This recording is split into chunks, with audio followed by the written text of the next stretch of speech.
Guys, आज हम हिंदी साहित्य के कुछ और क्वेश्चन पढ़ते हैं तो वीडियो शुरू करते हैं। प्रकाशन वर्ष की दृष्टि से अग्जे की काव्य रचनाओं का सही क्रम किस विकल्प में है? तो ये है ए बावरार हुई 1954, इंद्रधनुष रौदे हुए 1957, अरियो करुणा प्रभामय 1959, आंगन की पहरदार 1961 ईस्वी।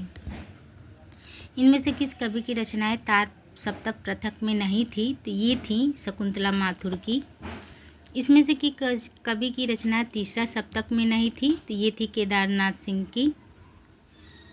इनमें से किस कवि की रचनाएं चौथा सप्तक में नहीं है? तो ये है नंदकिशोर आचार्य। हिंदी में प्रयोगवादी कविता से संबंधित कौन सा कथन गलत है? तो ये है बी। इसमें कविता के शिल्प को विषय वस्तु से अलग माना गया है। प्रयोगवाद की सबसे बड़ी विशेषता क्या है? तो यह है दर्शन से मुक्ति। निम्नलिखित में से कौन सा कवि तार सप्तक में शामिल नहीं है? तो यह है नरेंद्र शर्मा। निम्न में से किसका संबंध प्रयोगवाद से नहीं है? तो यह है स्वच्छंदतावाद। रूप तरंग किसका काव्य संग्रह है? तो यह है रामविलास शर्मा का। निम्नलिखित में से कौन दूसरा सप्तक में शामिल नहीं था? तो ये थे कुंवर नारायण। निम्न में कौन सा काव्य संग्रह अग्जे का नहीं है? तो यहाँ से देखो, ये अग्जे का नहीं है, केदारनाथ सिंह का है। नदी के दीप किसकी रचना है? तो ये है अग्जे की।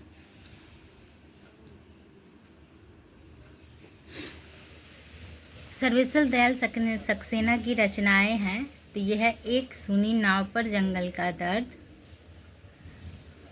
जादू नहीं कविता कात्यायनी, सात भाइयों के बीच चंपा कात्यायनी, आमने सामने कुंवर नारायण, आत्मजयी कुंवर नारायण, सतरंगी पंखों वाली नागार्जुन, तालाब की मछलियाँ नागार्जुन।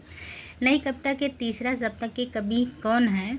तो ये है केदारनाथ सिंह। प्रयोगवाद की क्या विशेषता थी? तो ये थी शिल्पगत चमत्कार। प्रयोगवाद काव्यधारा में कुछ ऐसे कवि भी हैं जो विचारों से समाजवादी और संसारों से व्यक्तिवादी हैं। यह है शमशेर बहादुर सिंह और नरेश मेहता। रिक्त पंक्तियाँ लिखिए।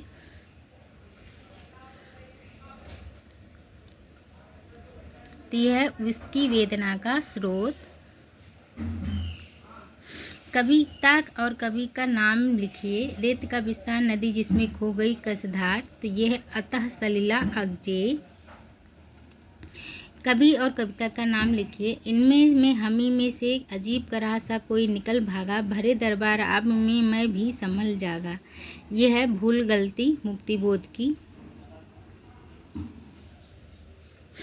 रिक्त पंक्तियाँ लिखिए। खोजता हूँ पहाड़ समुद्र, जहाँ मिल सके कोई मेरी वह खोई हुई, परम अभिव्यक्ति अनिवियार, आत्मसंभावना। मुक्तिबोध का ब्रह्मा राक्षस किसका प्रतिनिधि है? तो यह है बुद्धिजीवी का।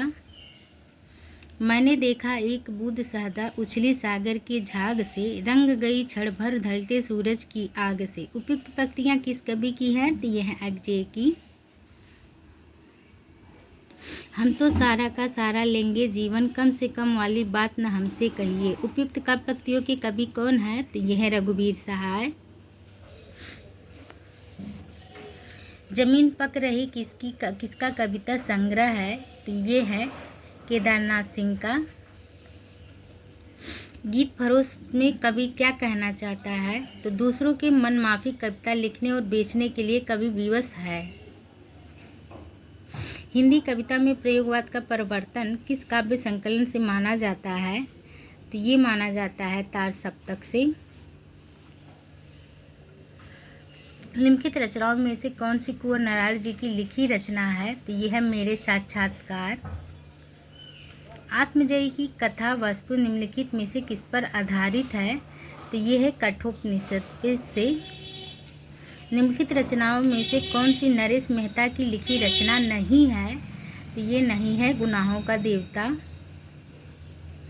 शमशेर बहादुर सिंह द्वारा लिखित दो आप किस विधा की कृति है? तो ये है काव्य विधा की।